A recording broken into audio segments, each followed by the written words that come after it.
This is part 2 of set 5 of our Values and Majorship Enhancement Drills. Let's continue. Number 21. Which of the following should be the ultimate basis for the guiding principles of values development? Letter A. Scheller's Values Hierarchy. Letter B. Professional Code of Ethics. Letter C. DepEd Values Education Program. And letter D. Moral Law or Natural Law. And your answer here, teacher, should be, this is basic already, should be basic already, huh? So number 21 is letter D, moral law or natural law.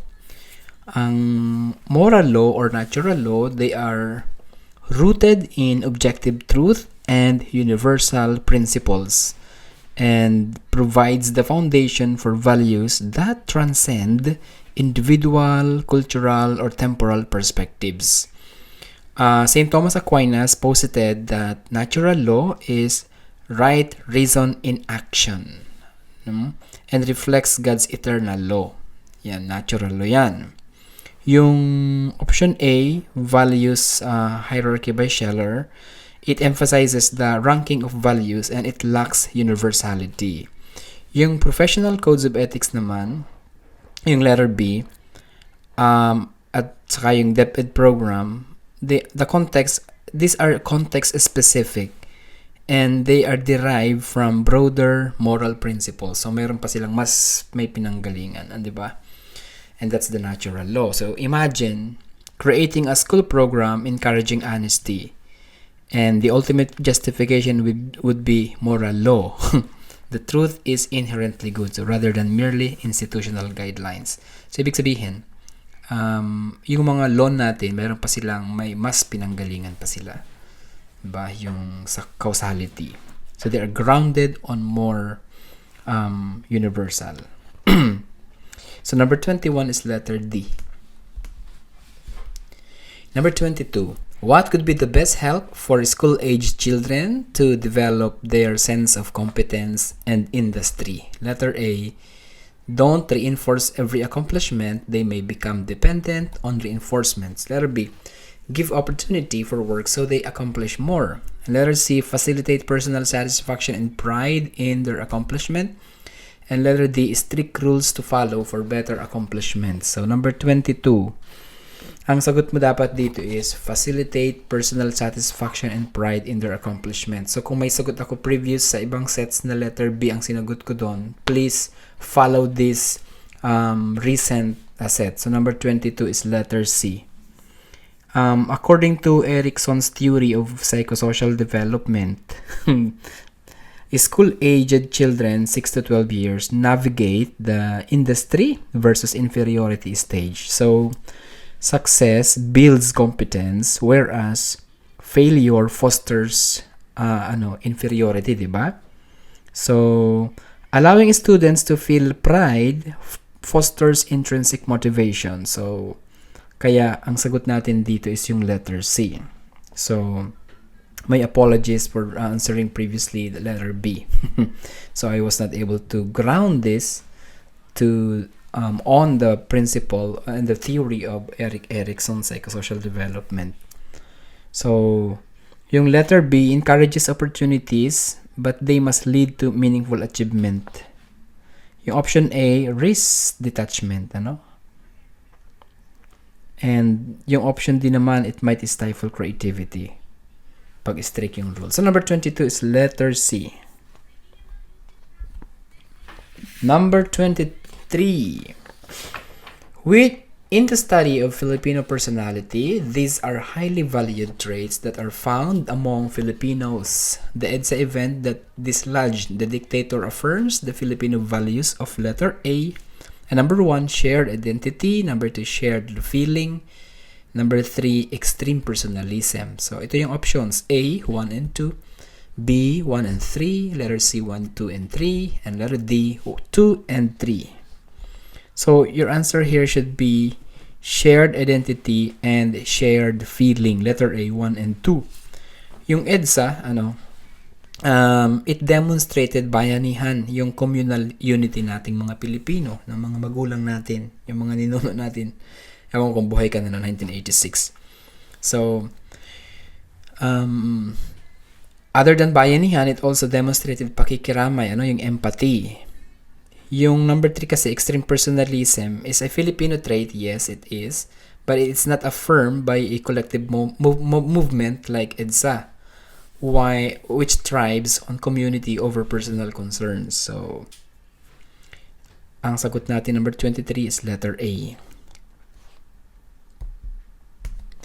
24. Which is exhibited when we behave in ways that go beyond just meeting the challenges of life to improving our lives and achieving our goals? Letter A, self-actualization. B, competence. C, contentment. And letter D, adjustment. So number 24, ang sagot mo dapat dito ay letter A, self-actualization. If you remember Abraham Maslow's hierarchy of needs, so it identifies self-actualization as realizing one's potential. Yung letter B, competence, it focuses on skills, and contentment naman implies satisfaction without growth. At yung adjustment, it reflects adaptability but not goal achievement. Kaya number 24, letter A. Number 25. Since private property has a social dimension, what is demanded by justice? Letter A, give away what we have to those who have none. Letter B, donate what we have to government for distribution to those who have less. Letter C, keep the property as hidden capital. And letter D, develop what we have and share the fruits of development with others. So what is demanded by justice? Your answer here should be letter D. Bait, di ba? So, if you're non-Catholic, so in Catholic social teaching, they emphasize stewardship, yung pangangalaga. So, ownership entails not hoarding capital, but creating shared property. Nasa kasi yan ang model niyan yung Acts of the Apostles. Yung kung paano inalagaan ng early community ng apostolic fathers, apostles, yung early Christians, how they cared for each other during those times. Social responsibility, social justice. Nasa social teachings yan ng simbahan. Well, if you are non-Christian, so you might not be familiar with that, but the social teachings of the church teaches the solidarity, social justice, preferential option for the poor, and subsidiarity. Well, so number 25 is letter D. Number 26. Which technique is an opportunity to get in touch with oneself and so heightens one's awareness of thinking, feeling, and doing? Ano na to sa'yo? Very basic. Put a star. So, introspection, disclosure, affirmation, centering. And your answer should be letter A, introspection. Diba? If you are familiar with that word, it's not the first time you encounter that. So, introspection involves self-examination. It precedes action. Unlike disclosure, yung letter B, or affirmation, yung letter C, they focus on expression and validation. Yung centering naman is about focus. It's not necessarily reflection. Okay, so number 26, letter A. Number 27, one of your students is confused, suspicious, and socially aloof. What does your student need most to improve his or her attitude? Letter A, regular counseling. B, love and belonging. Letter C, physiological care. And letter D, cognitive and aesthetic training. Number 27, your answer should be letter B, love and belonging. I remember in the previous set I answered regular counseling. Please forgive me. The answer here is letter B, after, introspection, after reflection and analysis. Why? Because we grounded this on the theory of Erik Erikson. Maslow's hierarchy of needs. Yung Maslow's hierarchy of needs highlights the need for love before self-esteem or achievement, while yung counseling, letter A, it helps Human connection is foundational, no? But it's not the answer. Yung letter C is already given since the student can attend the school, a physiological care. So, meron na siya niyan. Yung letter D is also needed but not the most. So, as a teacher, you can provide counseling, of course, but you will only treat the symptoms, not the root cause. So, the root cause is the lack of love and belonging. So, love and belonging is what your student needs the most. As the question asks, what does your student need most? So number 27 is letter B. Number 28, which is the best suggestion to a teacher who is bored with his or her work? Letter A, look for another job. Focus on a future plan or goal. Letter C, reflect and analyze the situation. And letter D, enhance himself or herself by assessing the situation. And your answer here should be letter C, reflect and analyze the situation. Muna, no? Reflection identifies the root causes, no, fostering growth. So pag nilay-nilay, we will be able to identify the root cause, and then therefore we will be able to foster growth. Yung letter D, enhancement, it follows introspection. Yung letter B, well, it risks escapism. It will not solve the real problem. And letter A is a premature action. So the first one should be letter C. Number 28 is letter C.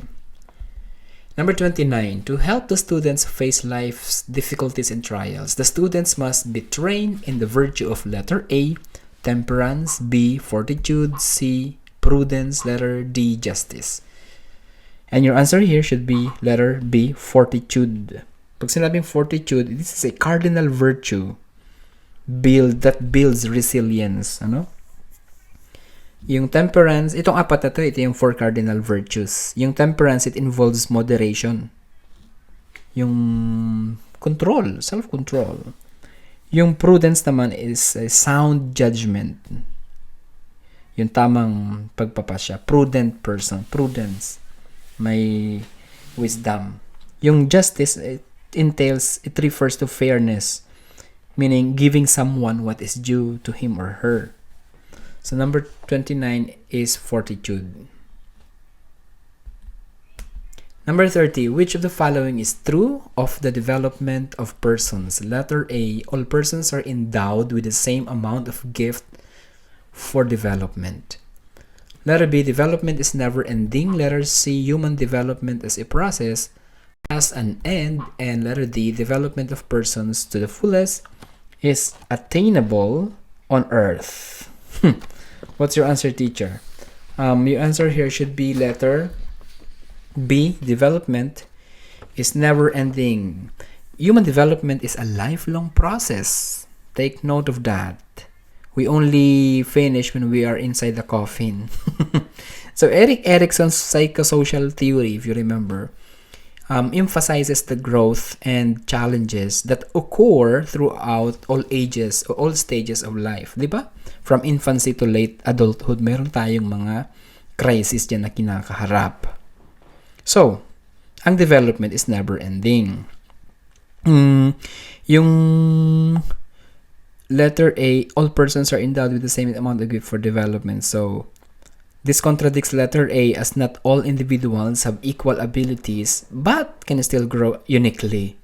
Yung letter C is incorrect since development as a process continues even in old age. And yung letter D is idealistic as fullest development is an ongoing pursuit, not a final state. Number 30, letter B. Number 31, in developing a reflective attitude which does not belong, being blank. Letter A, focus on external and internal forces. Letter B, being essence-oriented rather than form-oriented. Being aware of positive aspects of an event. And letter D, being critical only the negative element of something. Your answer here should be letter D, critical only the negative element of something. Sounds awkward, but this is the answer. When we say not belong, so that's letter D. A reflective attitude involves A balanced assessment of experiences considering both positives and negatives. Ngayon, kung solely focusing on negative aspects leads to a skewed perspective, di ba? Na sala na ang pananaw, mali na ang pananaw, so it prevents growth. So the other options describe traits integral to meaningful reflection. Yung letter A promotes holistic focus, yung letter B, it values deeper understanding, di ba? Essence-oriented rather than form-oriented. Yung letter C naman, it encourages optimism. So, 31 is letter D. Number 32, which of the following is not an effective time management? Letter A, avoiding procrastination. Letter B, acting on impulse and delays. Letter C, evaluating progress towards goals. And letter D, setting goals and priorities. Number 32, your answer should be acting on impulse and delays. This is not an effective time management. Diba? Effective time management requires planning and discipline. Yung impulse and procrastination, they undermine productivity, diba? Avoiding procrastination. Yung A, C, and D are all core principles of managing time effectively and ensuring progress toward goals. Except letter B. Number 32 is letter B. Number 33. What is said about the family when it is believed to be the cradle of all human morality? Letter A. It is the basic source of emotional support. B. It is a place where one learns the meaning of authority. Letter C. It is a place where there is love and affection. Letter D. It is the most effective school for educating people's values. Your answer here should be letter D. It is the most effective school for educating people's values kasi nanggagaling lahat sa bahay. Everything begins at home. Charity begins at home. So the family is where children first learn social norms, moral values, and ethical behavior, making the family the foundation of character formation. Yung A, B, and C are true of families. So yung D highlights the family's educational role in instilling lifelong principles. Number 33 is letter D. Number 34, which best reflects the introspective nature of the family, constellation, or familygram strategy? Letter A, one recognizes his or her faults in the family. Letter B, one accepts without reservation the family he or she is born to. Letter C, one meditates on his or her childhood experience and thinks of the happy and sad days. And letter D, one reflects on the existing relationship among the members of the family. Your answer should be letter D, one reflects on the existing relationship among the members of the family. So this method, rooted in Adlerian psychology, Simon Adler, focuses on understanding familial roles and dynamics. Yung A, B, and C, they touch on aspects of family experience, but they lack the analytical reflection central to this strategy. So number 34 is letter D. Number 35, which statement on the possible effect of the economic condition to values development is wrong? Letter A, development of the child in physical and social aspect is not hindered by poverty and affluence. Letter B, poverty may undermine the child's self-worth, while affluence may lead to the child arrogance. Letter C, poverty deprives the child of proper nutrition needed by the brain, while affluence deprives formation of work values. And letter D, there are virtually no positive values developed by extreme poverty and affluence. So your answer, teacher, should be letter A. Development of the child in physical and social aspects is not hindered by poverty and affluence. Economic extremes can profoundly affect development. Poverty often restricts access to nutrition, education, and social opportunities, while affluence, yung yaman, might lead to entitlement or lack of resilience later on.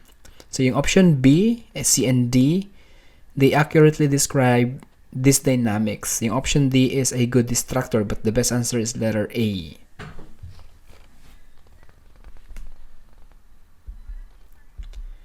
Number 36, what is implied by the humanistic theory, which states that the basic motivation of life is striving for actualization? One works hard to blank. Letter A, develop his or her potentials to the optimum, not only for himself or herself, but also for others. Letter B, maintain his or her way of life. Letter C, improve his or her personality. And letter D, satisfy his or her needs and wants. Your answer should be letter A, develop his or her potentials to the optimum, not only for himself or herself, but also for others. So, humanistic theorists by Maslow and Carl Rogers emphasize self-actualization as achieving one's full potential while contributing positively to others. So, yung B, C, and D, they reflect narrower or less altruistic goals. So, 36 is letter A.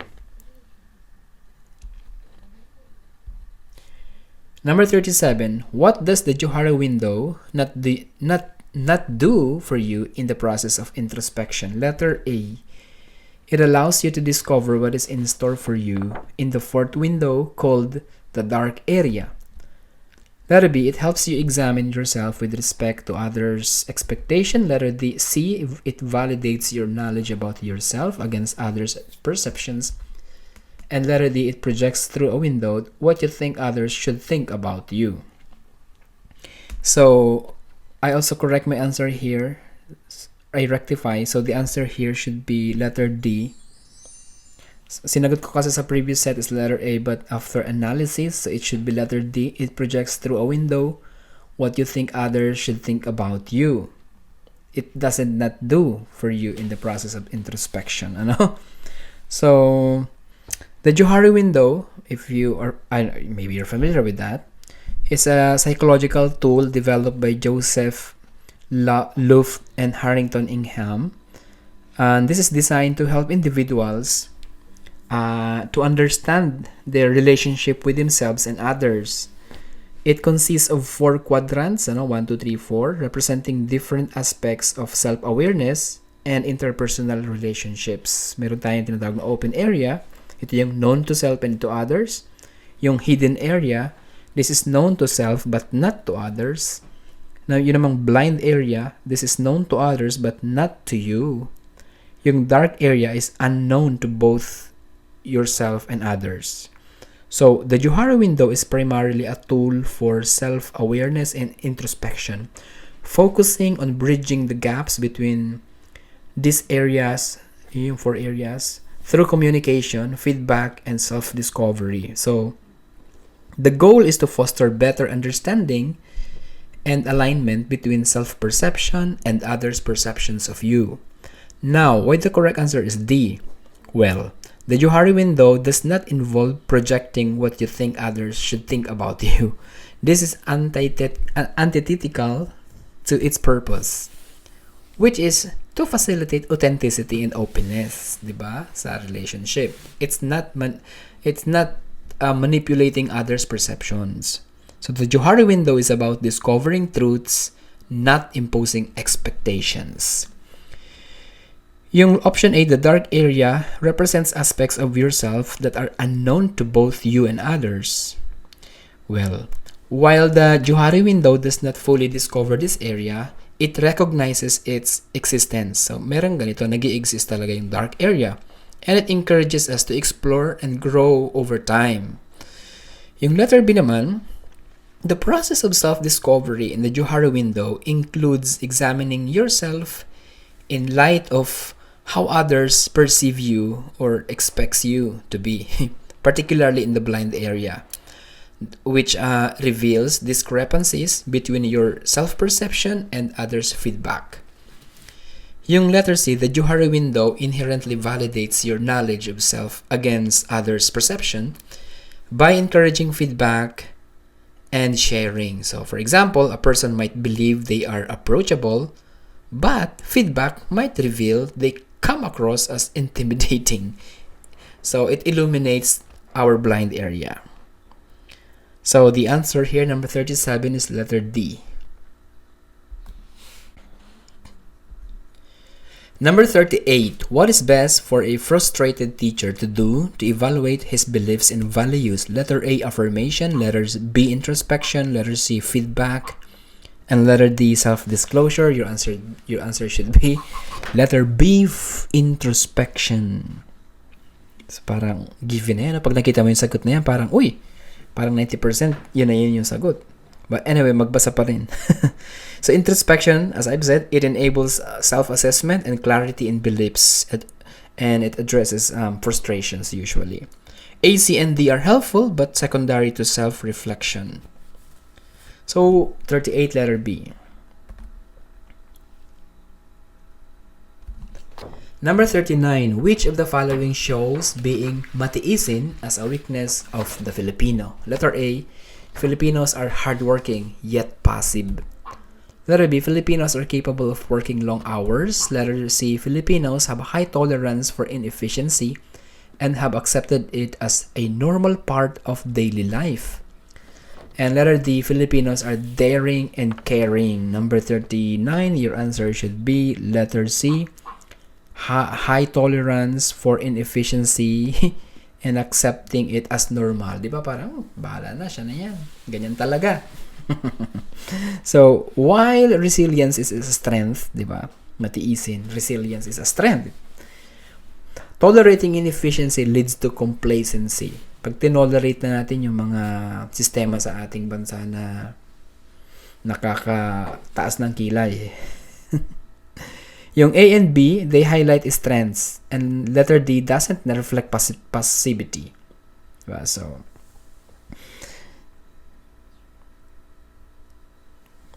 halimbawa, di ba, yung funny anecdote, a friend sa nag-iintay siya sa PhilHealth, nakalinya. Sabi, ano pa, ilang oras na tayo nag-iintay dito. So, ano sasabihin? Matiisin lang tayo, sanay naman tayo maghintay.